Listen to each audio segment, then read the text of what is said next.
Hi everyone, welcome back to my channel. Friends, ಇದು ಬಂದು ಭಾನುವಾರದ ಲಾಗು. ಬೆಳಿಗ್ಗೆ 5:10 ಆಗಿದೆ. ಸೊ ಈ ವಿಡಿಯೋನ ನಾನು ಸ್ಟಾರ್ಟ್ ಮಾಡೋದಕ್ಕಿಂತ ಮುಂಚಿತವಾಗಿ ತಮ್ಮಲ್ಲಿ ಒಂದು ರಿಕ್ವೆಸ್ಟ್. ದಯವಿಟ್ಟು ನನ್ನ ಚಾನಲ್ನ ಯಾರು ಸಬ್ಸ್ಕ್ರೈಬ್ ಮಾಡದೆ ನೋಡ್ತಾ ಇದ್ದೀರಾ, ದಯವಿಟ್ಟು ಸಬ್ಸ್ಕ್ರೈಬ್ ಮಾಡಿಕೊಂಡು ಫುಲ್ ವಿಡಿಯೋ ವಾಚ್ ಮಾಡಿ. ಹಾಗೆ ಈ ವಿಡಿಯೋ ಹೇಗಿದೆ ಅಂತ ದಯವಿಟ್ಟು ಕಾಮೆಂಟ್ ಮಾಡಿ. ಕೆಲವೊಬ್ಬರು ನನ್ನ ಫ್ರೆಂಡ್ಸ್ ಕೇಳಿದ್ರು, ನಾವು ಸಬ್ಸ್ಕ್ರೈಬ್ ಮಾಡಿ ಅಂತ ಕೇಳ್ಕೊತಿರಲ್ಲ, ಪ್ರತಿ ಸಾರಿನೂ ಸಬ್ಸ್ಕ್ರೈಬ್ ಬಟನ್ನ ಕ್ಲಿಕ್ ಮಾಡ್ತೀವಿ, ಇನ್ನೊಂದು ಸಾರಿ ನೋಟಿಫಿಕೇಷನ್ ಬರಲ್ಲ ಅಂತ ಹೇಳಿದ್ರು. ಸೊ ನೀವು ಒಂದು ಸಾರಿ ಸಬ್ಸ್ಕ್ರೈಬ್ ಮಾಡಿದ್ಮೇಲೆ ಇನ್ನೊಂದು ಸಾರಿ ನೀವು ಸಬ್ಸ್ಕ್ರೈಬ್ ಬಟನ್ನ ಕ್ಲಿಕ್ ಮಾಡೋಕ್ಕೆ ಹೋಗಬೇಡಿ, ಆಗ ಅನ್ಸಬ್ಸ್ಕ್ರೈಬ್ ಆಗಿಬಿಡುತ್ತೆ. ಸೊ ಸಬ್ಸ್ಕ್ರೈಬ್ ಮಾಡ್ಕೊಂಡಿರೋರು ಏನು ಕೂಡ ಆ ಬಟನ್ನ ಕ್ಲಿಕ್ ಮಾಡೋದಕ್ಕೆ ಹೋಗಬೇಡಿ. ಯಾರ್ಯಾರು ಸಬ್ಸ್ಕ್ರೈಬ್ ಮಾಡಿಲ್ಲ ದಯವಿಟ್ಟು ಸಬ್ಸ್ಕ್ರೈಬ್ ಮಾಡಿಕೊಂಡು ಫುಲ್ ವಿಡಿಯೋ ವಾಚ್ ಮಾಡಿ ಅಂತ ಕೇಳ್ಕೊತೀನಿ. ಸೊ ಇವಾಗ ನಾನು ದೇವ್ರಿಗೆ ನಮಸ್ಕಾರ ಮಾಡಿ ಫ್ರೆಶ್ ಅಪ್ ಆಗಿ ನಾನು ಬಿಸಿ ನೀರಿಗೆ ಅಗಸೆ ಬೀಜದ ಪೌಡರ್ ಮತ್ತು ಒಂದೆಲಗ ಸೊಪ್ಪದ ಪೌಡರ್ನ ಹಾಕ್ತಾಯಿದ್ದೀನಿ. ಅಗಸೆ ಬೀಜದ ಪೌಡರ್ ಹಾಕೋ ಉದ್ದೇಶ ಏನಪ್ಪ ಅಂತಂದರೆ, ಕೂದಲು ಉದುರುತ್ತಾ ಇರ್ತದಲ್ವಾ, ಅದಕ್ಕೋಸ್ಕರ ಈ ಪೌಡರ್ನ ಕುಡಿಯೋದ್ರಿಂದ ಕೂದಲು ಉದ್ರಲ್ಲ. ಮತ್ತು ಒಂದೆಲಗ ಸೊಪ್ಪು ಪೌಡರ್ನ ಬೆಳಗಿನ ಜಾವ ಕುಡಿಯೋದ್ರಿಂದ ತಲೆನೋವು ಸಮಸ್ಯೆ ಹೋಗುತ್ತೆ, ಅಸಿಡಿಟಿ ಸಮಸ್ಯೆ ಹೋಗುತ್ತೆ, ಮತ್ತು ಜ್ಞಾಪಕ ಶಕ್ತಿ ಅನ್ನೋದು ಹೆಚ್ಚುತ್ತೆ. ಸೊ ನೀವು ಇಷ್ಟು ವಯಸ್ಸಾಗಿದೆ, ನೀವು ಈಗಲೂ ಕೂಡ ಇದನ್ನು ಕುಡಿತೀರಾ ಅಂತ ಹೇಳ್ಬೋದು. ಸೊ ಹೌದು, ಯಾಕಂದರೆ ತಲೆನೋವು ಸಮಸ್ಯೆ ಇರೋರು ಇದನ್ನು ಬೇಗನೆ ನಾವು ವಾಸಿ ಮಾಡ್ಕೋಬೋದು. ಆರೋಗ್ಯಕ್ಕೆ ತುಂಬಾ ಒಳ್ಳೆಯದು. ಮತ್ತು ಇವತ್ತು ಔಟೇಜ್ ತೆಗಿತಾರೆ ಅಂತ ಹೇಳಿದರು, ಅದಕ್ಕೋಸ್ಕರ ಬೆಳಿಗ್ಗೆ ಎದ್ದಿದ ತಕ್ಷಣವೇ ಎಲ್ಲ ಫೋನ್ಗಳನ್ನೂ ಚಾರ್ಜ್ ಹಾಕಿ ನಂತರ UPS ಲೈಟ್ನೂ ಕೂಡ ಚಾರ್ಜ್ ಆಗ್ತಾಯಿದ್ದೀನಿ. ಇನ್ನು ಬೆಳಿಗ್ಗೆ 9:30 ಕರೆಂಟ್ ಹೋದರೆ ಇನ್ನು ಸಂಜೆ 7 ಗಂಟೆ ಗಂಟನೂ ಕರೆಂಟ್ ಇರಲ್ಲ. ಹಾಗಾಗಿ ನಾನು ಮುಂಚಿತವಾಗ್ಲೇ ಎಲ್ಲನೂ ಮಸಾಲೆ ಎಲ್ಲ ರೆಡಿ ಮಾಡ್ಕೋಬೇಕು. ಅದಕ್ಕಿಂತ ಮುಂಚಿತವಾಗಿ ನಾನಿವಾಗ ಮಾರ್ಕೆಟ್ಗೆ ಹೋಗಿ ತರಕಾರಿ ತರಬೇಕು. ಸೊ ಹಾಗಾಗಿ ನಾನು ಎದ್ದು ನೀರು ಕುಡಿದ್ಬಿಟ್ಟು ಈಗ 5:30 ಆಗಿದೆ. ನಾನು ಮತ್ತು ಹಸ್ಬೆಂಡ್ ಇಬ್ಬರು ಕೂಡ ಹೋಗ್ತಾ ಇದ್ದೀವಿ. ಸೊ ನಾನು ನಿಮಗೆ ಗಿಡಗಳನ್ನ ತೋರಿಸ್ತಾ ಇದ್ದೀನಿ, ಎಷ್ಟು ಚೆನ್ನಾಗಿ ಬಂದಿದೆ ಅಲ್ವಾ, ಚಿಕ್ಕ ಚಿಕ್ಕ ಪಾಟಲ್ಲೇ ಇಟ್ಟಿರುವಂಥದ್ದು. ಇನ್ನೊಂದು ಖುಷಿ ಏನಪ್ಪ ಅಂದರೆ, ದಾಸವಾಳದ ಕಡ್ಡಿಯನ್ನು ನೆಟ್ಟಿದೆ ನೋಡಿ, ಎಷ್ಟು ಚೆನ್ನಾಗಿ ಹೂವು ಹರಳಿದೆ ಅಲ್ವಾ. ಇನ್ನೂ ಬೆಳಕಾಗಿಲ್ಲ, ಹೋಗ್ತಾ ಇದ್ದೀವಿ. ನಾವಿರೋದು ಒಂದು ಒಟ್ಟಾರ ಅಪಾರ್ಟ್ಮೆಂಟ್ ಅಂತಾರಲ್ಲ ಆ ರೀತಿ. ಸೊ ಎಲ್ಲ ಮನೆಯವರು ಕೂಡ ಒಂದೇ ಕಡೆ ಗಾಡಿ ನಿಲ್ಲಿಸ್ಬೇಕು. ಹಾಗಾಗಿ ಬೆಳಿಗ್ಗೆ ಎದ್ದ ತಕ್ಷಣ ಗಾಡಿ ತೆಗೆಯೋದು ನಮಗೆ ಎಲ್ಲರಿಗೂ ಸ್ವಲ್ಪ ಹಿಂಸೆ, ಒಂದರಿಂದ ನಿಲ್ಲಿಸಿರ್ತಾರೆ. ಸೊ ಇವಾಗ ಅಲ್ಲಿಂದ ಹೋಗ್ತಾ ಇದ್ದೀವಿ.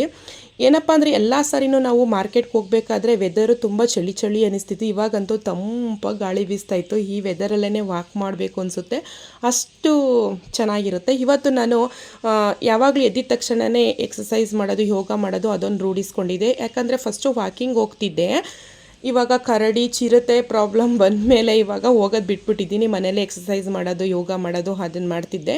ಇವತ್ತು ಸ್ವಲ್ಪ ಕೆಲಸ ಜಾಸ್ತಿ ಇದ್ದದ್ರಿಂದ ಅದನ್ನು ಕ್ಯಾನ್ಸಲ್ ಮಾಡಿ ನೆಕ್ಸ್ಟ್ ಇವಾಗ ಮಾರ್ಕೆಟಿಗೆ ಬಂದಿದ್ದೀವಿ. ಸೊ ಇಲ್ಲಿ ಫ್ರೆಶ್ ಆಗಿರುತ್ತೆ ತರಕಾರಿ. ಇವತ್ತು ತರಕಾರಿ ಸ್ವಲ್ಪನೇ ಇತ್ತು, ಯಾಕಂದರೆ ನಿನ್ನೆ ಹಬ್ಬ ಇದ್ದಿದ್ದರಿಂದ, ಶಿವರಾತ್ರಿ ಹಬ್ಬ, ತರಕಾರಿ ಏನೂ ಬಂದಿಲ್ಲ ಅಂತ ಹೇಳ್ತಾಯಿದ್ರು. ಸೊ ಎಷ್ಟು ಬೇಕೋ ಅಷ್ಟನ್ನು ತರಕಾರಿ ತೊಗೊಂಡು ಬಂದು ಇವಾಗ ಟಿಫನ್ಗೆ ರೆಡಿ ಮಾಡ್ಕೊತಾ ಇದ್ದೀನಿ. ಮತ್ತು ನಾನು ತಲೆಗೆ ಮೆಹಂದಿ ಹಾಕ್ಕೊಂಡಿದ್ದೀನಿ. ಈಗ ವೆದರ್ ಅಂದರೆ ಹೀಟ್ ಅಲ್ವಾ, ಅದಕ್ಕೋಸ್ಕರ ಬಾಡಿಗೆ ತಂಪಾಗಬೇಕು ಅಂದರೆ ಹರಳೆಣ್ಣೆ ಹಾಕೋಬೇಕು, ಮೆಹಂದಿ ಹಾಕೋಬೇಕು, ಇಲ್ಲಾಂದರೆ ಕಣ್ಣುರಿ ಬರೋದು ಮತ್ತು ಮೂಗಲೆಲ್ಲ ನೀರು ಬರೋದು ಆ ರೀತಿ ಆಗ್ತಾ ಇರುತ್ತೆ, ಪಾದಗಳು ಹುರಿಯೋದು. ಆ ಸಮಸ್ಯೆಯಿಂದ ನಾವು ದೂರ ಆಗಬೇಕು ಅಂದರೆ ವಾರಕ್ಕೊಂದ್ಸರಿನಾದರೂ ಮೆಹಂದಿ ಸೊಪ್ಪನ್ನ ಗ್ರೈಂಡ್ ಮಾಡಿಬಿಟ್ಟು ತಲೆಗೆ ಹಚ್ಕೊಳ್ಳೋದ್ರಿಂದ ಬಾಡಿ ಸ್ವಲ್ಪ ತಂಪಾಗುತ್ತೆ. ಸೊ ಹಾಗಾಗಿ ನಾವು ಮೆಹಂದಿ ಸೊಪ್ಪನ್ನ ನೆನ್ನೆನೇ ಗ್ರೈಂಡ್ ಮಾಡಿ ಇಟ್ಕೊಂಡಿದ್ದೆ. ಈಗೆಲ್ಲ ತಲೆಗೆ ಹಚ್ಕೊಂಡು ಇವಾಗ ಗ್ರೇವಿಗೆ ರೆಡಿ ಮಾಡ್ತಾಯಿದ್ದೀನಿ. ಏನಪ್ಪ ಅಂದರೆ, ಇವತ್ತು ಔಟೇಜ್ ತಗೋತಾರೆ ಅಂತ ಹೇಳಿದ್ದೆ ಅಲ್ವಾ, ಹಾಗಾಗಿ ಕರೆಂಟ್ ಹೊರಟೋದ್ರೆ ನಾನು ಒಳ್ಕಲಲ್ಲೇ ರುಬ್ಬಬೇಕಾಗುತ್ತೆ. ಅದಕ್ಕೋಸ್ಕರ ಇವಾಗ ನಾನಿವತ್ತು ಬಾಳೆಕಾಯಿ ಗ್ರೇವಿ ಮತ್ತು ಪೂರಿ ಮಾಡೋಣ ಅಂತ ಅಂದ್ಕೊಂಡಿದ್ದೀನಿ ಟಿಫನ್ಗೆ. ಸೊ ಮಸಾಲೆ ರುಬ್ಕೋಬೇಕಲ್ವ, ಅದಕ್ಕೋಸ್ಕರ ಮೊದಲು ರೆಡಿ ಮಾಡ್ಕೋತಾ ಇದ್ದೀನಿ. ಇದಕ್ಕೆ ನಾನು ಬೆಳ್ಳುಳ್ಳಿ ಹಾಕಿಲ್ಲ, ಚಕ್ಕೆ ಲವಂಗ ಏನೂ ಹಾಕಿಲ್ಲ. ಸೊ ಸಿಂಪಲಾಗಿ ಮಾಡ್ತಾ ಇರುವಂಥದ್ದು, ಸಾಂಬಾರು ಪೌಡರ್ನೂ ಕೂಡ ಹಾಕಿಲ್ಲ. ಜಸ್ಟು ಕಾಯಿ, ಟೊಮೊಟೊ, ಕಾಯಿ ಅಂದರೆ ಸ್ವಲ್ಪನೇ, ಈರುಳ್ಳಿ, ಹಸಿಮೆಣ್ಸಿಕಾಯಿ, ಗೋಡಂಬಿ ಜಾಸ್ತಿ ಹಾಕಿದ್ದೀನಿ. ಸೊ ತುಂಬಾ ಚೆನ್ನಾಗಿರುತ್ತೆ. ಕೊತ್ತಂಬರಿ ಸೊಪ್ಪು ಅಷ್ಟನ್ನು ಹಾಕಿ ಗ್ರೈಂಡ್ ಮಾಡಿ ಇಟ್ಕೊಂಡೆ. ನೆಕ್ಸ್ಟು ನಾನು ಇವತ್ತು ನನ್ನ ಮಗ ಪಾನಿಪುರಿ ಕೇಳ್ತಿದ್ದ, ಪಾನಿಪುರಿಗೆ ಮಸಾಲೆನೂ ಕೂಡ ನಾನು ರೆಡಿ ಮಾಡಿಕೊಂಡೆ. ಅದಕ್ಕೂ ಅಷ್ಟೇ ಶುಂಠಿ, ಬೆಳ್ಳುಳ್ಳಿ, ಹಸಿಮೆಣ್ಸಿಕಾಯಿ, ಕೊತ್ತಂಬರಿ ಸೊಪ್ಪು ಅಷ್ಟನ್ನು ಗ್ರೈಂಡ್ ಮಾಡಿ ಫ್ರಿಜ್ಜಲ್ಲೆಲ್ಲ ಸ್ಟೋರೇಜ್ ಮಾಡಿಟ್ಕೊಂಡೆ.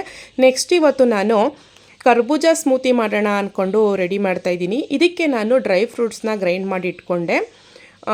ದ್ರಾಕ್ಷಿ, ಗೋಡಂಬಿ, ಬಾದಾಮಿ. ಸೊ ಗೋಡಂಬಿ ಹಾಕಿಲ್ಲ ನಾನು, ಪಿಸ್ತಾ ಹಾಕ್ಕೊಂಡಿದ್ದೀನಿ ಅದ್ರ ಬದಲು, ಬಾದಾಮಿ ಇಷ್ಟನ್ನು ಹಾಕಿ ನಾನು ಗ್ರೈಂಡ್ ಮಾಡಿಕೊಂಡೆ. ನೆಕ್ಸ್ಟು ನಾನು ಕರ್ಬೂಜ ಹಣ್ಣು ತುಂಬಾ ಹಣ್ಣಾಗಿದೆ, ಅದನ್ನೆಲ್ಲ ಹಾಕಿ ನೀಟಾಗಿ ಒಂದು ಸ್ವಲ್ಪ ನೀರು ಹಾಕ್ಕೊಂಡು ಗ್ರೈಂಡ್ ಮಾಡ್ಕೊಳ್ಳಿ. ಮತ್ತು ಇದಕ್ಕೆ ನಾನು ಸ್ವೀಟ್ಗೆ ಅಂತೇಳಿ ಸಕ್ಕರೆ ಆಗಲಿ ಬೆಲ್ಲ ಆಗಲಿ ಹಾಕಲಿಲ್ಲ. ಇವತ್ತು ನಾನು ಕಲ್ಸಕ್ಕರೆನ ಹಾಕೋತಾ ಇದ್ದೀನಿ. ಕರ್ಬೂಜ ಜ್ಯೂಸ್ ಮಾಡಬೇಕಾದ್ರೆ ನಾರ್ಮಲಾಗಿ ನೀವು ಬೆಲ್ಲ ಹಾಕಿದ್ರೆ ಬೆಸ್ಟು. ಇವತ್ತು ನಾನು ಸ್ಮೂದಿ ಮಾಡ್ತಿರೋದ್ರಿಂದ ಈ ರೀತಿ ಮಾಡಿಕೊಂಡೆ. ನೋಡಿ ಕ್ರೀಮಿ ಲೆವೆಲಿಗೆ ಬಂದಿದೆ. ಇದನ್ನು ಒಂದು ಟೈಟ್ ಕಂಟೈನರ್ಗೆ ಹಾಕ್ಕೊಂಡು ಫ್ರಿಜ್ಜಲ್ಲಿ ಇಟ್ಕೋತೀನಿ. ಯಾಕಂದರೆ ಮಧ್ಯಾಹ್ನದ ಟೈಮ್ಗೆ ಕುಡಿಯೋಕ್ಕೆ ಅಂತ ರೆಡಿ ಮಾಡ್ಕೋತಾ ಇರೋದು. ಕರೆಂಟ್ ಹೊಟ್ಟೋಗುತ್ತೆ ಅಂತ ಮುಂಚಿತವಾಗಿ ಎಲ್ಲ ರೆಡಿ ಮಾಡಿಕೊಂಡು ಫ್ರಿಜ್ಜಲ್ಲೆಲ್ಲ ಸ್ಟೋರೇಜ್ ಮಾಡಿಟ್ಟೆ. ಇವತ್ತು ಅಮಾವಾಸ್ಯೆ ಆಗಿರೋದ್ರಿಂದ ಬೆಳಿಗ್ಗೆ ನೆನ್ನೆನೇ ಮನೆಯೆಲ್ಲ ಕ್ಲೀನ್ ಮಾಡ್ಕೊಬಿಟ್ಟಿದ್ದೆ. ರಂಗೋಲಿ ಹಾಕಿ ಎಲ್ಲ ರೆಡಿ ಮಾಡಿ ಇಟ್ಟಿದ್ದೀನಿ. ಸ್ನಾನ ಮಾಡ್ಕೊಂಡು ಪೂಜೆ ಮಾಡಬೇಕು, ಅಷ್ಟೇ ನಾನು ಬ್ಯಾಲೆನ್ಸ್ ಉಳಿಸ್ಕೊಂಡಿದ್ದು. ಇವತ್ತು ಕರೆಂಟ್ ಹೋಗುತ್ತೆ ಅನ್ನೋ ದೃಷ್ಟಿಯಿಂದ ಫಸ್ಟು ನಾನು ಅಡುಗೆ ಪ್ರಿಪೇರ್ ಎಲ್ಲ ಮಾಡ್ಕೊತಾ ಇದ್ದೀನಿ. ಎಲ್ಲ ರೆಡಿ ಮಾಡಿ ಇಟ್ಕೊಂಡ್ರೆ ಪೂಜೆ ಎಲ್ಲ ಆದಮೇಲೆ ಮಾಡ್ಕೊಂಡು ತಿನ್ಬೋದು ಅಂತೇಳಿ ರೆಡಿ ಮಾಡ್ಕೊತಾ ಇದ್ದೀನಿ. ಪೂರಿ ಇಟ್ಟು ಕಲಿಸ್ಬಿಡ್ತಾ ಇದ್ದೀನಿ. ಯಾಕಂದರೆ ಇದೆಲ್ಲ ಚೆನ್ನಾಗಿ ಬಂದರೆ ಪೂರಿ ಬರೋದಕ್ಕೆ ಚೆನ್ನಾಗಿರುತ್ತಲ್ವ. ಅದಕ್ಕೋಸ್ಕರ ನಾನು ಪೂರಿ ಇಟ್ಟು ಕಲಿಸ್ಬೇಕಾದ್ರೆ ಎಲ್ಲರೂ ನಾರ್ಮಲಾಗಿ ಮೈದಾ ಹಾಕ್ತಾರೆ. ಸೊ ನಾನು ಮೈದಾ ಹಾಕಲ್ಲ, ರವೆ ಹಾಕ್ತೀನಿ. ರವೆ ಹಾಕಿ ಸ್ವಲ್ಪ ನೀರು ಹಾಕಿ ಅದು ಸ್ವಲ್ಪ ಬಂದ ತಕ್ಷಣವೇ ನಾನು ಓಂಕಾಳನ್ನ ಹಾಕ್ತೀನಿ. ಓಂಕಾಳು ಹಾಕೋದ್ರಿಂದ ಬಾಡಿಲಿ ಏನಂದರೆ ಡೈಜೆಷನ್ ಆಗುತ್ತೆ ತಿಂದಂಥ ಆಹಾರ. ನೆಕ್ಸ್ಟು ನಾನು ಗೋಧಿ ಹಿಟ್ಟನ್ನ ಹಾಕಿ ಚೆನ್ನಾಗಿ ಕಲಸಿ ಆ ರೀತಿ ಇಟ್ಟೆ. ಅದಕ್ಕೆ ಎಣ್ಣೆ ಯೂಸ್ ಮಾಡಲ್ಲ ನಾನು. ಎಲ್ಲ ಟಿಫನ್ಗೆಲ್ಲ ರೆಡಿ ಮಾಡಿ ನಾನು ತರಕಾರಿ ತಂದಿದ್ನಲ್ಲ ಮಾರ್ಕೆಟಿಂದ ಎಲ್ಲ ಬಿಡಿಸಿಟ್ಟು ಈಗ ಸ್ನಾನ ಮಾಡ್ಕೊಂಡು ಬಂದು ಹೊಸ್ಲಿಗೆಲ್ಲ ಹೂವು ಹಾಕ್ತಾಯಿದ್ದೀನಿ. ನೆನ್ನೆನೇ ರಂಗೋಲಿ ಎಲ್ಲ ಹಾಕಿಟ್ಬಿಟ್ಟಿದೆ. ಜಸ್ಟ್ ಇವಾಗ ದೇವ್ರ ಮನೆ ಕ್ಲೀನ್ ಮಾಡಿಕೊಂಡು ಪೂಜೆ ಮಾಡೋದಷ್ಟೇ ಬಾಕಿ. ದೇವ್ರ ಮನೇಲೂ ಕೂಡ ಹೂವೆಲ್ಲ ಮುಡ್ಸಾಗಿದೆ, ಪೂಜೆ ಮಾಡೋದಷ್ಟೇ. ಇವತ್ತು ಅಮಾವಾಸ್ಯೆ ಆಗಿರೋದ್ರಿಂದ ಸ್ವಲ್ಪ ಸ್ಪೆಷಲ್ ಪೂಜೆ ಇರುತ್ತೆ. ಡೈಲಿ ಗಂಧದ ಕಡ್ಡಿ ಪೂಜೆ ಅಷ್ಟೇ ಮಾಡ್ತೀವಿ. ಆದರೆ ಇವತ್ತು ಧೂಪದ ಆರತಿ, ಕರ್ಪೂರದ ಆರತಿ ಎಲ್ಲ ಮಾಡಬೇಕಲ್ವಾ. ಮತ್ತು ನೀವು ಒಬ್ಸರ್ವ್ ಮಾಡ್ತಾ ಇರ್ಬೋದು, ಯಾರೋ ಒಬ್ಬರು ಕೇಳಿದ್ರು ರೆಡ್ ಹೂ ಶೋ ಬರುತ್ತಲ್ಲ ಅದನ್ನು ಮುಡಿಸ್ತೀರಾ ನೀವು ಫೋಟೋಗೆ ಅಂತ ಕೇಳಿದ್ರು. ಸೊ ನಾನು ಇವತ್ತು ಹೇಳಲೇಬೇಕು, ಆ ಹೂ ಬಂದು ಲಕ್ಷ್ಮಿಗೆ ಸಂಬಂಧಪಟ್ಟಿದ್ದು, ತುಂಬಾ ಶ್ರೇಷ್ಠ. ನನಗೆ ಸುಮಾರು ಜನ ಮತ್ತೆ ಕೇಳಿದ್ರು ಅದ್ರದ್ದು ಏನಾದರೂ ಕಡ್ಡಿ ಸಿಕ್ಕಿದ್ರೆ ಕೊಡಿ, ಅದನ್ನು ಲಕ್ಷ್ಮಿ ಮುಡಿಸಿದ್ರೆ ತುಂಬಾ ಒಳ್ಳೆಯದು ಅಂತ ಕೇಳ್ತಿದ್ರು. ಸೊ ನಿಮಗೇನಾದರೂ ಆ ಥರ ಹೂ ಸಿಕ್ಕಿದ್ರೆ ಫೋಟೋಗೆ ಹಾಕಿ, ತುಂಬಾ ಒಳ್ಳೆಯದು. ಸೊ ನಾನು ಯಾವಾಗಲೂ ಈ ಹೂವನ್ನೇ ದೇವರಿಗೆ ಮುಟ್ಸೋದು. ಸೊ ಇವಾಗ ಪೂಜೆ ಎಲ್ಲ ಆಯಿತು. ಇವತ್ತು ಅಮಾವಾಸ್ಯೆ ಆಗಿರೋದ್ರಿಂದ ನಾನು ಯಾವಾಗಲೂ ಕಂಪಲ್ಸರಿ ಅಮಾವಾಸ್ಯೆ ಮತ್ತು ಹುಣ್ಣಿಮೆ ಶುಕ್ರವಾರಗಳಲ್ಲೆಲ್ಲ ಬಾಗಿಲಿಗೆ 3 ಸರಿ ನಿಂಬೆಹಣ್ಣ ದೃಷ್ಟಿ ತೆಗೆದು ಕಟ್ ಮಾಡಿ ಒಂದು ಕಡೆ ಅರಿಶಿನ, ಒಂದು ಕಡೆ ಕುಂಕುಮ ಹಾಕಿಡ್ತೀನಿ. ಈ ರೀತಿ ಹಾಕೋದ್ರಿಂದ ಮನೆಯೊಳಗಡೆ ನೆಗೆಟಿವ್ ಎನರ್ಜಿ ಅನ್ನೋದು ಬರೋದಿಲ್ಲ. ಮತ್ತು ಮಕ್ಕಳುಗಳೆಲ್ಲ ಈಗ ಎಲ್ಲಾದರೂ ಬೀಳೋದು, ಹೊರಗಡೆ ಹೋದ ರೀತಿ ಎಲ್ಲ ಮಾಡ್ತಾರಲ್ಲ, ದೃಷ್ಟಿ ಏನೋ ಆಗಲ್ಲ ಅನ್ನೋ ಒಂದು ನಂಬಿಕೆ. ಸೊ ಇವಾಗ ಪೂಜೆ ಎಲ್ಲ ಮುಗೀತು. ನೆಕ್ಸ್ಟ್ ಇವಾಗ ಟಿಫನ್ಗೆ ರೆಡಿ ಮಾಡ್ತಾಯಿದ್ದೀನಿ. ಆಲ್ರೆಡಿ ನಾನು ಮಸಾಲೆ ಎಲ್ಲ ರುಬ್ಬಿಟ್ಕೊಂಡಿದ್ದೀನಿ. ಕರೆಂಟ್ ಹೊಟ್ಟೋಗಿದೆ, 10 ಕಾಲಾಗಿದೆ. ಯದುವೀರಂತೂ ಹೊಟ್ಟೆ ಹಸು ಅಂತ ಅಲ್ಲಿ ಕೂತ್ಕೊಂಡು ಓ ಅಂತ ಇದ್ದಾನೆ. ಬೇಗ ಟಿಫನ್ ಮಾಡಿದಾಗ ತಿನ್ನಲ್ಲ, ಹಿಂಗೆ ಲೇಟಾಗಿ ಮಾಡಿದಾಗ ಹಳದವನು. ಸೊ ಇವಾಗ ನಾನು ಬಾಳೆಕಾಯಿ ಎಲ್ಲ ಫಸ್ಟು ಸಿಪ್ಪೆ ಬಿಡಿಸ್ಕೊಂಡು ನೀರೊಳಗಡೆ ಇಟ್ಕೊಂಡು ಕಟ್ ಮಾಡ್ತಾಯಿದ್ದೀನಿ. ಯಾಕಂದರೆ ಬ್ಲ್ಯಾಕ್ ಬಂದುಬಿಡುತ್ತೆ, ಅದಕ್ಕೋಸ್ಕರ. ನೆಕ್ಸ್ಟು ನೆನ್ನೆನೇ ನಾನು ಬುಗುರಿ ಕಾಳನ್ನ ನೆನೆಸಿಟ್ಕೊಂಡಿದ್ದೆ. ಇದೇನಾದರೂ ಒಗ್ಗರಣೆಗೆ ಡೈರೆಕ್ಟ್ ಹಾಕಿದ್ರೆ ಅದು ಹಲ್ಲಿಗೆ ಸಿಗಾಕೊಳ್ಳುತ್ತೆ, ಸ್ಮೂತಾಗಿ ಆಗಬೇಕಲ್ವ. ಅದಕ್ಕೋಸ್ಕರ ಫಸ್ಟು ನಾನು ಬೇಯೋದಕ್ಕೆ ಇಟ್ಕೊಂಡಿದ್ದೀನಿ, ಒಂದು ಸ್ವಲ್ಪ ಉಪ್ಪು ಹಾಕಿ. ಅಷ್ಟರಲ್ಲಿ ನಾನು ಚಪಾತಿ ಎಲ್ಲ ಉಂಡೆ ಕಟ್ಟಿಟ್ಕೊಂಡ್ರೆ ಎಲ್ಲ ಲಟ್ಟಿಸ್ಕೊಳ್ಳೋಕೆ ಸರಿ ಹೋಗುತ್ತೆ ಅಂತೆಲ್ಲ ಸೈಡ್ಗೆ ಎತ್ತಿಟ್ಕೊಂಡೆ. ನೆಕ್ಸ್ಟ್ ಇವಾಗ ನಾನು ಬಾಳೆಕಾಯಿ ಗ್ರೇವಿ ರೆಡಿ ಮಾಡ್ಕೊಬಿಡ್ತೀನಿ. ನಾನು ಒಂದು ಪಾತ್ರೆ ಇಟ್ಕೊಂಡು ಒಂದು 3-4 ಸ್ಪೂನಷ್ಟು ಎಣ್ಣೆ ಹಾಕ್ಕೊಂಡಿದ್ದೀನಿ. ಇದಕ್ಕೆ ಸಾಸಿವೆ, ಜೀರಿಗೆ, ಹಿಂಗು ಅವೆಲ್ಲ ಹಾಕೋ ಅವಶ್ಯಕತೆ ಇಲ್ಲ. ಜಸ್ಟ್ ಒಂದು ಅರ್ಧ ಈರುಳ್ಳಿನ ನೀವು ಕಟ್ ಮಾಡ್ಕೊಂಡು ಹಾಕ್ಕೊಂಡು ಸ್ವಲ್ಪ ಲೈಟ್ ಬ್ರೌನ್ ಕಲರ್ ಬರೋವರೆಗೂ ಫ್ರೈ ಮಾಡ್ಕೊಳ್ಳಿ. ಇಲ್ಲಾಂದರೆ ಹಸಿ ಸ್ಮೆಲ್ ಹೋಗೋವರೆಗೂನಾದ್ರೂ ಫ್ರೈ ಮಾಡಿಕೊಂಡು ನೆಕ್ಸ್ಟು ನಾನು ಕಟ್ ಮಾಡ್ಕೊಂಡಿರುವಂಥ ಬಾಳೆಕಾಯಿನ ಹಾಕ್ಕೊಂಡೆ. ಬೇಯಿಸಿಟ್ಕೊಂಡಿರುವಂತಹ ಕಾಳು ಕೂಡ ಹಾಕ್ಕೊಂಡು ಇದನ್ನು ಚೆನ್ನಾಗಿ ಫ್ರೈ ಮಾಡಬೇಕು. ಮತ್ತು ಘಮ ಫ್ಲೇವರ್ ಬರಬೇಕು ಅಂದರೆ ಸ್ವಲ್ಪ ಅರಿಶಿನ ಪೌಡ್ರು ಮತ್ತು ರುಚಿಗೆ ಎಷ್ಟು ಬೇಕು ಗ್ರೇವಿಗೆ ಅಷ್ಟನ್ನು ಈಗಲೇ ಕಲ್ಲುಪ್ಪು ಹಾಕ್ಕೊಂಡ್ರೆ ಬೆಸ್ಟು. ಇಲ್ಲ ಅಂದರೆ ನೀವು ಸ್ಕಿಪ್ ಮಾಡಿ ಆಮೇಲೆ ನೀವು ಗ್ರೇವಿಗೆ ಹಾಕೋಬೋದು. ಸೊ ತುಂಬಾ ಚೆನ್ನಾಗಿರುತ್ತೆ. ಸೊ ಒಂದೊಂದು ಸರಿ ಗಟ್ಟಿ ಬಂದುಬಿಡುತ್ತೆ. ಇವತ್ತು ಸ್ವಲ್ಪ ಸ್ಮೂತಾಗಿ ಮಾಡೋಣ ಅಂಥೇಳಿ ನಾನು ಗೋಡಂಬಿನ ಹಾಕ್ಕೊಂಡೆ. ಸಕ್ಕತ್ತಾಗಿ ಬಂದಿತ್ತು ಟೇಸ್ಟ್ ಅಂತೂ. ಯದುವೀರ್ಗೆ ಈ ರೀತಿ ಇದ್ದರೆ ತುಂಬಾ ಇಷ್ಟಪಡ್ತಾನೆ. ಎಲ್ಲರ ಮನೇಲೂ ಗಂಡಂದಿರು ಅತ್ತೆಯಂದರು ಇಷ್ಟಪಡಲ್ಲ ಮಾಡುವಂಥ ಅಡುಗೆ ಬಗ್ಗೆ ಕಾಮೆಂಟ್ ಮಾತಾಡ್ತಾರೆ ಅಂತ ಹೇಳ್ತಾರೆ. ಸೊ ನಮ್ಮ ಮನೇಲೆಲ್ಲ ಉಲ್ಟಾ ಪಲ್ಟಾ. ಯದುವೀರು ತುಂಬ ಕಾಮೆಂಟ್ ಮಾತಾಡ್ತಾನೆ. ಊಟ ಚೆನ್ನಾಗಿದ್ರೆ ಚೆನ್ನಾಗಿದೆ ಅಂತ ಹೇಳ್ತಾನೆ. ಒಂದು ಸೂರು ಆ ಕಡೆ ಈ ಕಡೆ ಆದರೆ ಸಾಕು, ಆಗಿದೆ ಹೀಗಿದೆ ಅಂತ ಕಾಮೆಂಟ್ ಕೊಡೋದ್ರಲ್ಲಿ ಜಾಸ್ತಿ ಅವನು. ಸೊ ಹಾಗಾಗಿ ಅವನಿಗೆ ಹೇಗೆ ಇಷ್ಟ ಅದೇ ರೀತಿ ಮಾಡ್ಕೊತೀನಿ ನಾನು. ಈಗ ಗ್ರೇವಿ ಎಲ್ಲ ರೆಡಿ ಆಗ್ತಾಯಿದೆ. ನಾನು ಪೂರಿ ಹಿಟ್ಟು ಕೂಡ ಲಟ್ಟಿಸ್ಕೊತಾ ಇದ್ದೀನಿ. ನಾನು ಚಪಾತಿ ಹಿಟ್ಟು ರೆಡಿ ತರಲ್ಲ, ಗೋಧಿನ ತಂದು ಬಿಡಿಸ್ತರಿಸ್ತೀನಿ. ರೆಡಿ ಹಿಟ್ಟಲ್ಲಿ ಮೈದಾ ಮಿಕ್ಸ್ ಮಾಡಿರ್ತಾರೆ ಅಂತೇಳಿ ನಮ್ಮ ಮನೆಯವರು ಅದನ್ನು ತರಲ್ಲ. ಸೊ ಇವಾಗ ಪೂರಿ ಲಟ್ಟಿಸ್ಕೋದಕ್ಕೆ ಎಣ್ಣೆ ಹಾಕೋತಾ ಇದ್ದೀನಿ. ಪೂರಿ ಉಬ್ಬು ಬರಬೇಕು ಅಂತ ಎಲ್ಲ ಮೈದಾ ಹಾಕ್ತಾರೆ. ಸೊ ಮೈದಾ ಹಾಕಬೇಡಿ, ನಾನು ಹೇಳ್ಕೊಡ್ತೀನಿ, ತುಂಬ ಸ್ಮೂತಾಗಿ ಬರುತ್ತೆ. ನೀವು ರವೆ ಹಾಕಿ ಸ್ವಲ್ಪ ಓಮ್ ಕಾಳನ್ನ ಮಿಕ್ಸ್ ಮಾಡಿ. ಮತ್ತು ನೀವು ಹಿಟ್ಟು ರೆಡಿ ಮಾಡ್ಕೋಬೇಕಾದ್ರೆ ಎಣ್ಣೆ ಎಲ್ಲ ಯೂಸ್ ಮಾಡೋಕ್ಕೆ ಹೋಗಬೇಡಿ, ಹಾಗೆ ನೀರಲ್ಲೇ ಕಟ್ಟಿ, ತುಂಬ ಚೆನ್ನಾಗಿರುತ್ತೆ. ಯಾಕಂದರೆ ಎಣ್ಣೆಲ್ಲೇ ಕರಿತೀವಲ್ವ, ಅದಕ್ಕೆಲ್ಲ ಎಣ್ಣೆ ಹಾಕಿ ಹಿಟ್ಟನ್ನ ರೆಡಿ ಮಾಡ್ಕೊಳ್ಳೋ ಅವಶ್ಯಕತೆ ಇಲ್ಲ. ಸೊ ನೀವಿಲ್ಲಿ ನೋಡ್ತಾ ಇರ್ಬೋದು ಎಷ್ಟು ಸ್ಮೂತಾಗಿ ಬರ್ತಾಯಿದೆ ಅಂದರೆ. ತುಂಬ ತೆಳು ಇದನ್ನು ಲಟ್ಟಿಸ್ಕೊಂಡಾಗ ಜಾಸ್ತಿ ಉಬ್ಬು ಬರಲ್ಲ, ಸ್ವಲ್ಪ ತಿಕ್ನೆಸ್ಸಾಗೆ ನೀವು ಅದನ್ನು ಲಟ್ಟಿಸ್ಕೊಳ್ಳಿ. ಸೊ ಇಲ್ಲಿ ನೋಡ್ತಾ ಇರ್ಬೋದು ನೀವು ಎಷ್ಟು ಚೆನ್ನಾಗಿ ಉಬ್ಬು ಬರ್ತಾಯಿದೆ ನೋಡಿ.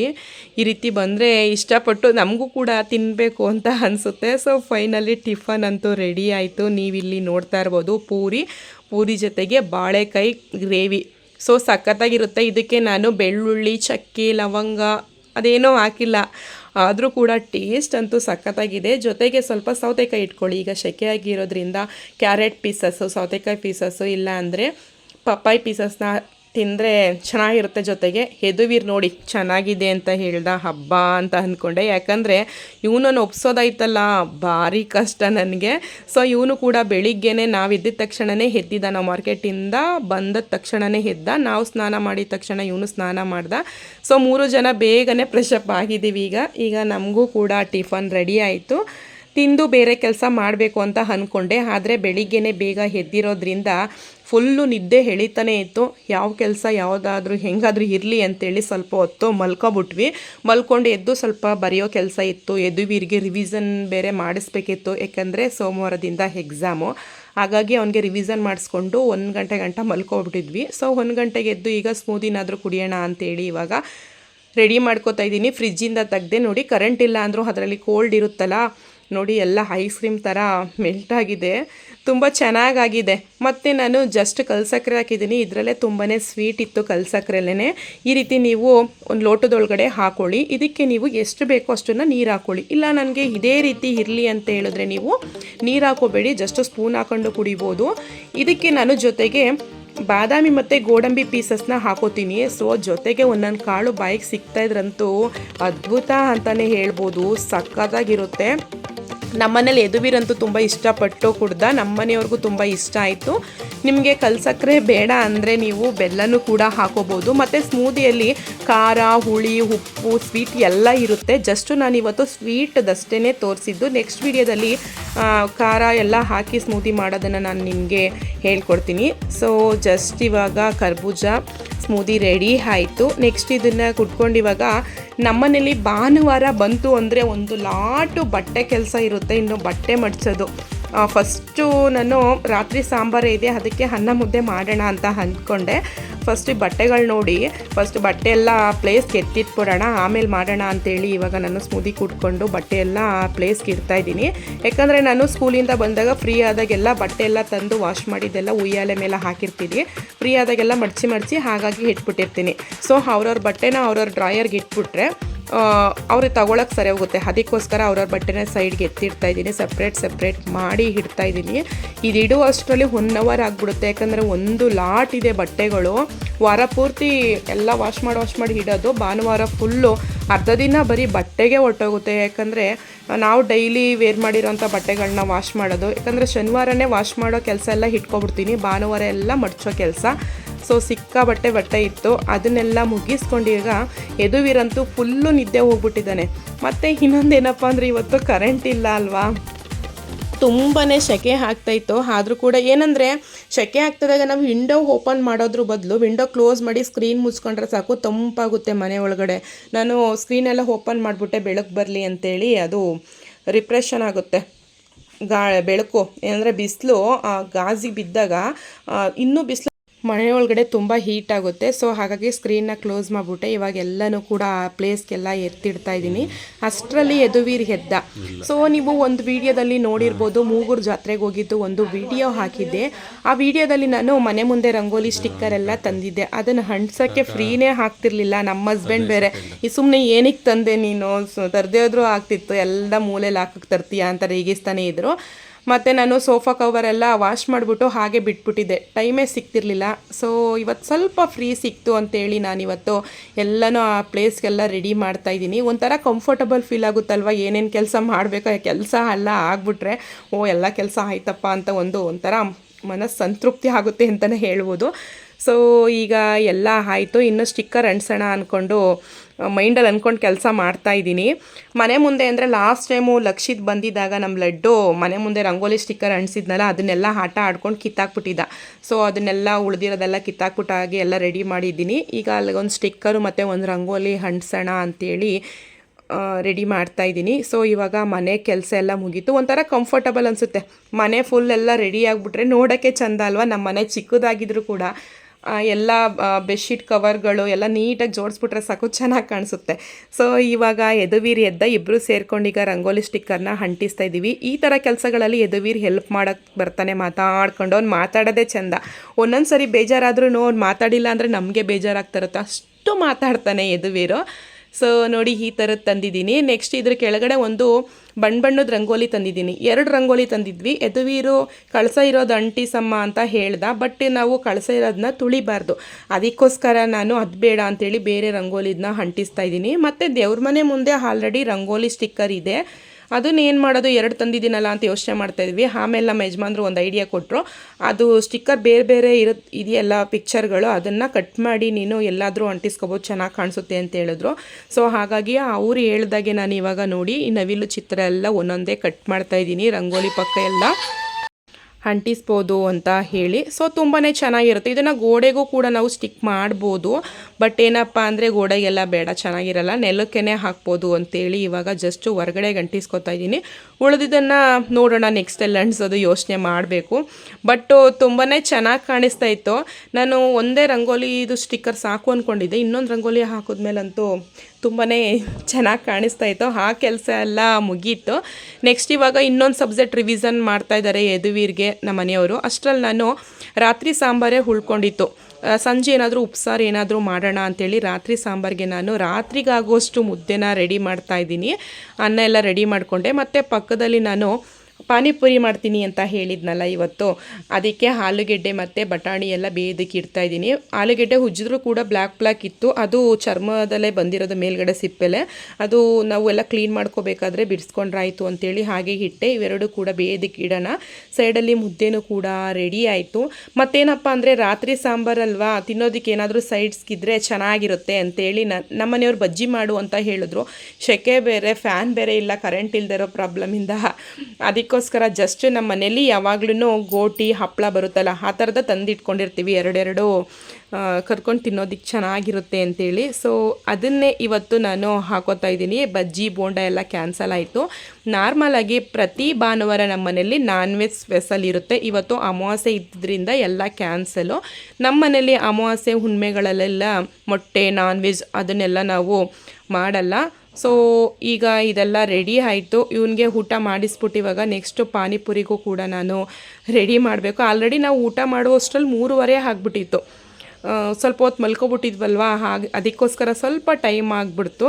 ಮತ್ತು ಇವನಿಗೆ ನಾಳೆ ಎಕ್ಸಾಮ್ ಇರೋದ್ರಿಂದ ಮಕ್ಕಳಿಗೆ ಸೀರಿಯಸ್ನೆಸ್ ಇರಲ್ಲ, ಆದರೆ ನಾವು ತಂದೆ ತಾಯಿ ಆದವರು ಜವಾಬ್ದಾರಿಯಿಂದ ಕೂತ್ಕೊಂಡು ಅವನಿಗೆ ಓದಿಸ್ಬೇಕಲ್ವ, ಅದು ಸ್ವಲ್ಪ ನಮಗೆ ಬೇರೆ ಸಬ್ಜೆಕ್ಟೆಲ್ಲ ಪ್ರಿಪೇರ್ ಮಾಡಿಸ್ತಾ ಇದ್ವಿ. ನಾಳೆ ಕನ್ನಡ ಆಗಿರೋದ್ರಿಂದ ಅವನಿಗೆ ಈಸಿ ಆಗುತ್ತೆ ಕನ್ನಡ ಓದ್ಕೊಳ್ಳೋದಕ್ಕೆ, ಬಟ್ ಬೇರೆ ಸಬ್ಜೆಕ್ಟ್ನು ಕೂಡ ಅವನಿಗೆ ರಿವಿಸನ್ ಮಾಡಿಸ್ತಾ ಇದ್ವಿ. ಸೊ ನೀವು ಮಕ್ಳಿಗೆ ರಿವಿಸನ್ ಮಾಡಿಸ್ಬೇಕಾದ್ರೆ ಆದಷ್ಟು ಒಂದು 3-4 ಕ್ವಶನ್ ಪೇಪರ್ನ ಪ್ರಿಪೇರ್ ಮಾಡಿ ಅವ್ರಿಗೆ ಕೊಟ್ಟಾಗ, ಮನೆಯಲ್ಲೇ ಟೆಸ್ಟ್ ಥರ ಕೊಟ್ಟಾಗ ಅವನು ಬರೀತಾರೆ, ಚೆನ್ನಾಗಿ ಬರೀತಾರೆ ಮಕ್ಕಳು.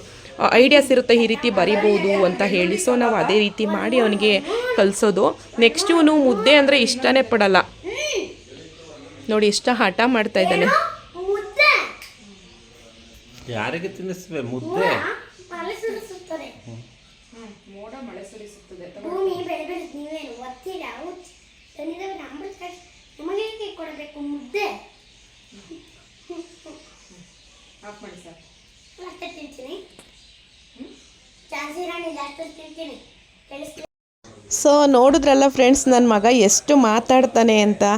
ಸಖತ್ತು ಮಾತಾಡ್ತಾನೆ. ಅವ್ನು ಮಾತಾಡ್ತಾನೆ ಇದ್ದರೆ ಎಲ್ಲ ಬೇಜಾರು ಕಳಿಬೋದು. ಸೊ ಗಾದೆನೇ ಇದೆಯಲ್ಲ, ಮಕ್ಕಳಿದ್ದ ಮನೆಗೆ ಬೀಸಣಿಗೆ ಹತ್ತಾಕ ಅಂದರೆ ಏನಪ್ಪ ಅಂದರೆ ನಮ್ಗೆ ಏನೇ ಕಷ್ಟ ಇರ್ಬೋದು, ಏನೇ ಪ್ರಾಬ್ಲಮ್ ಇರ್ಬೋದು, ಮಕ್ಕಳು ಆಟ ಆಡೋದು ಮಾತಾಡೋದನ್ನ ನೋಡ್ತಾ ಇದ್ದರೆ ಎಲ್ಲ ನೋವುಗಳನ್ನೂ ಮರಿತೀವಿ. ಅದಕ್ಕೆ ಮನೇಲಿ ಮಕ್ಕಳಿರಬೇಕು. ಒಬ್ಬೊಬ್ರು ಏನು ಮಾಡ್ತಾರೆ, ಯಾರು ಮಕ್ಕಳಿದ್ರೆ ಅಯ್ಯೋ ಯಾಕೆ ಬರ್ತಾವೋ, ಮನೆ ಕೆಲಸ ಎಲ್ಲ ಹಿಂದುಳಿದ್ಬಿಡುತ್ತೆ, ಮಕ್ಕಳಿಲ್ಲದೆ ಹೋದರೆ ಸಾಕಪ್ಪ, ಬೇರೆಯವ್ರ ಮಕ್ಕಳು ಕಂಡ್ರು ಒಂಥರ ಕೀಳಾಗಿ ನೋಡ್ತಾ ಇರ್ತಾರೆ. ಆ ರೀತಿ ನೋಡಬೇಡಿ. ನಾವು ಎಷ್ಟೇ ಐಶ್ವರ್ಯನ ಸಂಪಾದನೆ ಮಾಡಿದರೂ ಕೂಡ ಅದನ್ನು ಅನುಭವಿಸಿಲ್ಲ. ಒಂದು ಆಟ ತಂದಿರ್ತೀವಿ, ಒಂದು ಗಿಫ್ಟ್ ಐಟಮ್ ತಂದಿರ್ತೀವಿ, ನಾವು ಹೇಗೆ ತಂದಿರ್ತೀವಿ ಹಾಗೆಯೇ ಅದು ಧೂಳು ಹೊಡ್ಕೊಂಡು ಅಲ್ಲೇ ಕೂತಿರ್ತದೆ. ಆದರೆ ಮಕ್ಕಳು ಅದನ್ನು ಎತ್ಕೊಂಡು ಆಟ ಆಡಿದ್ರಲ್ವ, ಅದಕ್ಕೊಂದು ಬೆಲೆ. ಸೊ ಹಾಗಾಗಿ ಮನೇಲಿ ಮಕ್ಕಳಿರಬೇಕು. ಮಕ್ಕಳನ್ನ ಮೊದಲು ಇಷ್ಟಪಡೋದನ್ನ ಕಲ್ತ್ಕೊಳ್ಳಿ, ಚೀಪಾಗಿ ಕಾಣಬೇಡಿ ಅಂತ ಹೇಳ್ತೀನಿ. ಯಾಕಂದರೆ ಸುಮಾರು ಜನ ನೋಡಿದ್ದೀನಿ ಭೇದ ಭಾವ ಮಾಡೋರನ್ನ. ಹಾಗಾಗಿ ನಾನು ಈ ವಿಷಯನ ಹೇಳ್ತಾ ಇದ್ದೀನಿ ಅಷ್ಟೇ. ನೆಕ್ಸ್ಟ್ ಇವಾಗ ಪಾನಿಪುರಿಗೆ ರೆಡಿ ಮಾಡ್ತಾಯಿದ್ದೀನಿ. ನಾನು ಆಲೂಗೆಡ್ಡೆನ ರೆಡಿ ಮಾಡಿ ಇಟ್ಕೊಂಡಿದ್ದೆ ಅಲ್ವಾ, ಬೇಯಿಸಿಟ್ಕೊಂಡು ಬಟಾಣಿ ಎಲ್ಲನೂ ಅದಕ್ಕೆ ಸಪ್ರೇಟು ಮಾಡ್ಕೋತಾರೆ. ಪಲ್ಯ ಬೇರೆ, ಈರುಳ್ಳಿ ಟೊಮೊಟೊ ಎಲ್ಲ ಸಪ್ರೇಟ್ ಹಾಕೋತಾರೆ. ನಾನು ಹಾಗೆ ಮಾಡಲಿಲ್ಲ. ಆಲೂಗೆಡ್ಡೆ, ಈರುಳ್ಳಿ, ಟೊಮೊಟೊ, ಕೊತ್ತಂಬರಿ ಸೊಪ್ಪೆಲ್ಲ ಉಪ್ಪಾಕಿ ಮಿಕ್ಸ್ ಮಾಡಿ ಇಟ್ಕೊಂಡೆ. ಅದಕ್ಕೆ ಅಚ್ಕಾರದ ಪುಡಿನೂ ಕೂಡ ಹಾಕೋತಾರೆ. ಆದರೆ ಯದುವೀರಿಗೆ ಖಾರ ಅಂದರೆ ಆಗಲ್ಲ, ಅದಕ್ಕೋಸ್ಕರ ನಾನು ಅಚ್ಕಾರದ ಪುಡಿನ ಹಾಕ್ಕೊಂಡಿಲ್ಲ. ಜಸ್ಟು ಪಾನಿಗೆ ಹಸಿಮೆಣ್ಸಿಕಾಯಿ ಹಾಕ್ಕೊಂಡಿದ್ದೀನಲ್ಲ ಅಷ್ಟೇ ಸಾಕು ಅಂತೇಳಿ. ನೆಕ್ಸ್ಟು ಪಾನಿಗೂ ಕೂಡ ನಾನು ಹುಣಸೆ ಹುಳಿ ಕಲಸಿಟ್ಕೊಂಡಿದ್ದೆ. ರುಬ್ಕೊಂಡಿರುವಂಥ ಮಸಾಲೆನ ಹಾಕಿ ಉಪ್ಪಾಕಿ ಅದಕ್ಕೆ ಎಷ್ಟು ಬೇಕೋ ಅಷ್ಟು ಅದಕ್ಕೆ ನೀರು ಹಾಕಿ ಇಟ್ಕೊಂಡೆ. ಇನ್ನೊಂದು ಬೇಜಾರು ವಿಷಯ ಏನಪ್ಪ ಅಂದರೆ, ನಾನು ಇಟ್ಕೊಂಡಿರುವಂತಹ ಇದು ಇದೈತಲ್ಲ ಗೋಟಿ, ಅದು ಒಂದೊಂದು ಬಂದೇ ಇಲ್ಲ. ಊದ್ಕೊಂಡು ಹಿಂಗೆ ಉಬ್ಬರ್ಬೇಕಲ್ವ, ಆ ಥರ ಬಂದೇ ಇಲ್ಲ. ಒಂದೊಂದು ಜಸ್ಟ್ ಇಷ್ಟು ಬಂತು ಅಷ್ಟೇ. ಜಸ್ಟ್ ನಾವು 3 ಪೀಸ್ ತಿನ್ನೋಣ ಅಂತ ಫಸ್ಟು ಡಿಸೈಡ್ ಮಾಡ್ಕೊಂಡಿದ್ವಿ. ಒಬ್ಬೊಬ್ಬರಿಗೆ 2 ಬಂತು ಅಷ್ಟೇ, ಏನೂ ಮಾಡೋದಕ್ಕಾಗಲ್ಲ. ಸೊ ಇವಾಗ ರೆಡಿ ಮಾಡ್ಕೋತಾ ಇದ್ದೀನಿ. ಮತ್ತು ಹೊರಗಡೆ ತುಂಬ ಗಾಳಿ ಬೀಸ್ತೈತೆ. ಯದುವೀರು ಚೇರ್ ಇಟ್ಟೆಲ್ಲ ರೆಡಿ ಮಾಡ್ತೀನಮ್ಮ ಕಾಲಿಡಾರಲ್ಲಿ, ಅಲ್ಲಿ ಕೂತ್ಕೊಂಡು ತಿನ್ನೋಣ ಮಾತಾಡ್ಕೊಂಡು ಅಂತ ಹೇಳ್ತಾ ಇದ್ದ. ಸೊ ಹಾಗಾಗಿ ಅಲ್ಲೇ ಪಾನಿಪುರಿ ಪಾಟೆಲ್ಲ ಮುಗಿಸ್ಕೊಂಡು ಅಲ್ಲೇ ಕಾಫಿ ಕುಡಿದು ಆಮೇಲೆ ಒಳಗಡೆ ಬರೋಣ ಅಂತೇಳಿ ಈಗ ನಾನು ರೆಡಿ ಮಾಡ್ತಾ ಇದ್ದೀನಿ.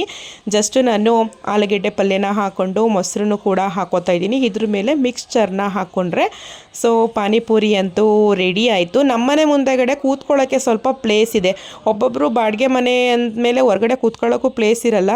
ನಾನು ಹಳೆ ಮನೇಲೆಲ್ಲ ಇದ್ದಾಗ ಅಷ್ಟು ಪ್ಲೇಸ್ ಇರಲಿಲ್ಲ. ಆದರೆ ನಾನು ಮೇಲ್ಗಡೆ ಮನೆ ಚಾಯ್ಸ್ ಮಾಡ್ಕೊಂಡ್ಮೇಲಂತೂ ಒಂಥರ ಫ್ರೀಡಮ್ ಅಂತಲೇ ಹೇಳ್ಬೋದು. ಹೊರಗಡೆ ಕೂತ್ಕೊಂಡು ಆರಾಮ್ಸೆ ನಾವು ತಂಪಾಗಿ ಗಾಳಿ ಬೀಸುತ್ತೆ, ವಾಕೆಲ್ಲ ಮಾಡ್ಬೋದು. ಸ್ಟ್ಯಾಬು ಉದ್ದ ಇದೆ, ಅದೊಂದು ಮಾತ್ರ ಖುಷಿ ಇರುತ್ತೆ. ಪಾಟ್ಗಳೆಲ್ಲ ಇಟ್ಕೊಂಡಿದ್ದೀನಿ. ಸೊ ಈಗ ಪಾನಿಪುರಿ ರೆಡಿ ಆಯಿತು.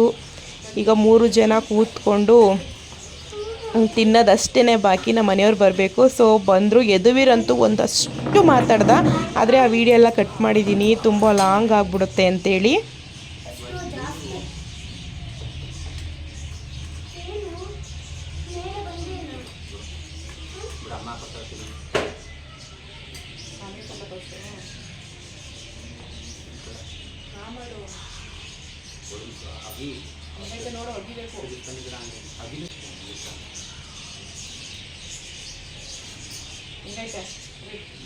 ಉಪ್ಪು ಖಾರ ಹುಳಿ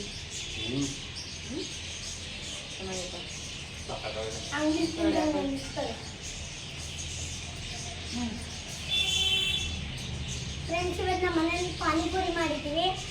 ಇದು ನಾನ್ ವೆಜ್ ಅಂತೂ ಅಲ್ಲ. ತುಳಸಿಗೀರ ಮುದ್ದೆ ತಿಂತಿದ್ವಿ. ಇದು ವೆಜ್, ನಾನ್ ವೆಜ್ ಅಲ್ಲ ಅಲ್ವಾ?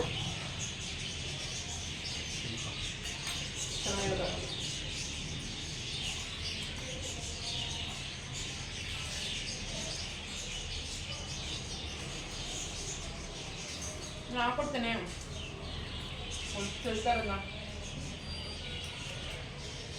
ಪಾನಿ ಪಾನಿ ನೀವು ಬೇಕಾ ಫ್ರೆಂಡ್ಸ್? ನಮ್ಮ ವಿಡಿಯೋದಲ್ಲಿ ನೋಡ್ಕೊಂಡು ಮಾಡಿ, ಸಬ್ಸ್ಕ್ರೈಬ್ ಮಾಡಿ. ಏನಾದ್ರು ತಪ್ಪಾಗಿ ಕಾಮೆಂಟ್ ಅಲ್ಲಿ ಹೇಳಿ. ಈರುಳ್ಳಿ ಬೆಳ್ಳುಳ್ಳಿ ಹಾಕಿಲ್ಲ ಮೇಡಮ್ ಅಂತ.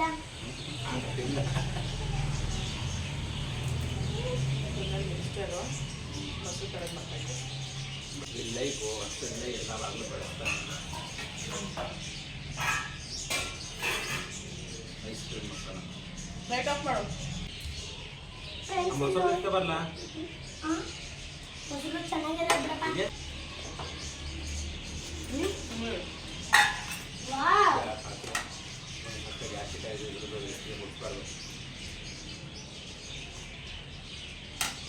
ಆಮೇಲೆ ತಿಂತೀನಿ ಸ್ವಲ್ಪ.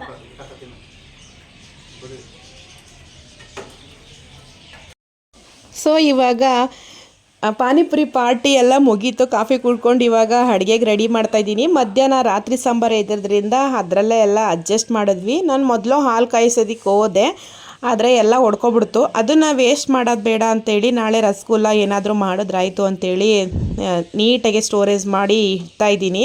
ನೀವಿಲ್ಲಿ ನೋಡ್ತಾ ಇರ್ಬೋದು. ಈ ರೀತಿಯೇ ಮಾಡೋದು. ಹಾಲು ಹೊಡ್ಕೊಳ್ಳುತ್ತಲ್ಲ, ಅದು ಹೊಡ್ಕೊಂಡು ಬರುತ್ತಲ್ಲ ಗಟ್ಟಿಗೆ, ಅದರಲ್ಲೇ ರಸಗುಲ್ಲ ಎಲ್ಲ ಮಾಡೋದು. ಪನ್ನೀರ್ ಮಾಡೋದು ಈ ರೀತಿಯೇ. ಸೊ ಹಾಗಾಗಿ ನಾನು ಮನೆಯಲ್ಲೇ ಮಾಡ್ತೀನಿ ಪನ್ನೀರೆಲ್ಲನೂ. ಇನ್ನೊಂದು ಸಾರಿ ಪನ್ನೀರೆಲ್ಲ ಮಾಡೋದು ಹೇಗೆ ಅಂತ ನಾನು ಹೇಳ್ಕೊಡ್ತೀನಿ. ಈಗ ಒಂದು ಐಸ್ ಕ್ರೀಮ್ ಬಾಟಲ್ ಇರುತ್ತಲ್ಲ ನೋಡಿ, ಅದಕ್ಕೆಲ್ಲ ಸ್ಟೋರೇಜ್ ಮಾಡಿ ಫ್ರಿಜ್ಜಲ್ಲಿ ಇಟ್ಕೊಂಡೆ. ಉಪ್ಸಾರು ತುಂಬ ಸಿಂಪಲಾಗಿ ಮಾಡ್ಕೊತಾ ಇದ್ದೀನಿ. ಹುರುಳಿಕಾಳನ್ನ ಬೇಯೋದಕ್ಕೆ ಇಟ್ಬಿಡೋದು. ನಂತರ ಈ ಟೊಮೊಟೊನ ಒಳಗಡೆ ಹಾಕಿರ್ತೀನಿ, ಅದನ್ನು ಚೆನ್ನಾಗಿ ಕಿವುಚ್ಬಿಟ್ಟು ಸ್ವಲ್ಪ ಖಾರದೊಳಗಡೆ ನೀರು ಹಾಕ್ಬಿಟ್ಟು ಒಳಗಡೆ ಹಾಕೋದು.